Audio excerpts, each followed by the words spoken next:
There. I talk to people every day who want to write a book, but they're afraid that they're gonna quit. They're afraid that they're gonna start a project and never drive it to completion.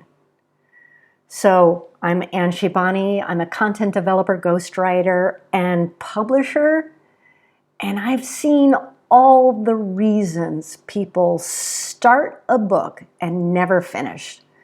And the first kind of reason somebody would start a book and invest all that time, energy, and money into it, the first reason they would quit is some kind of act of God. Maybe they lose their partner, maybe they lose a parent, or there's some big upheaval in their life that kills creativity and essentially throws everything out of whack. The second reason, or the second category of reasons that people quit, are what I call the bloom is off the rose. You know, in the beginning, everything is exciting and beautiful and appealing and elegant, and there's such high hopes for it. But we get far enough in the process that the beauty and the ease and the joy of it completely disappears. It has faded, and we're down to, you know, the hard work of writing. So the bloom is off the rose takes a bunch of different guises. One, it's the guise of first draft mentality, where there's an expectation that you're going to get your brilliant ideas down onto the paper in one go. And when you discover that that's not how it happens, that beautiful idea that you have in your head, that story that you want to tell, when it doesn't look like what you're imagining it, but instead looks like garbage on the page, the first natural reaction is there must be something wrong with you. There must be, you're not cut out for writing. So people will quit when they face that because they think it's them.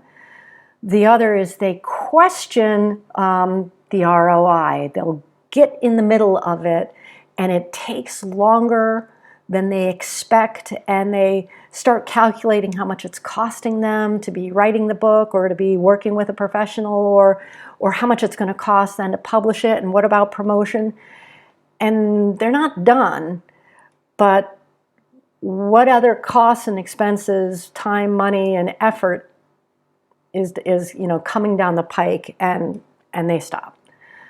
The other is, facing the imposter syndrome. Suddenly your ideas aren't as clear or as unique or as compelling as you thought they were. They're not landing on the page and really, making you feel like you've got something. So you assume that you don't have it, so you quit. So any of these reasons that are, process-oriented reasons, it's not as fun, it's more time-consuming, it's harder than you expect, it's not happening as fast. It can throw people. The people who suffer an act of God, they're far more likely to come back to it because they feel like something outside of themselves, something out of their control took them off the journey. But the people who quit because the rose has, the bloom has come off the rose, it's harder for them to go back on track because they think there's something innately wrong with them, or they haven't figured out the ROI. Anyway, if you're thinking about writing a book for business, get really clear on the ROI, get really clear on the fact that it's a process and you're going to have to spend a lot of time being uncertain and feeling inadequate. It's just part of the process. Anyway, may the bloom never go off your rose.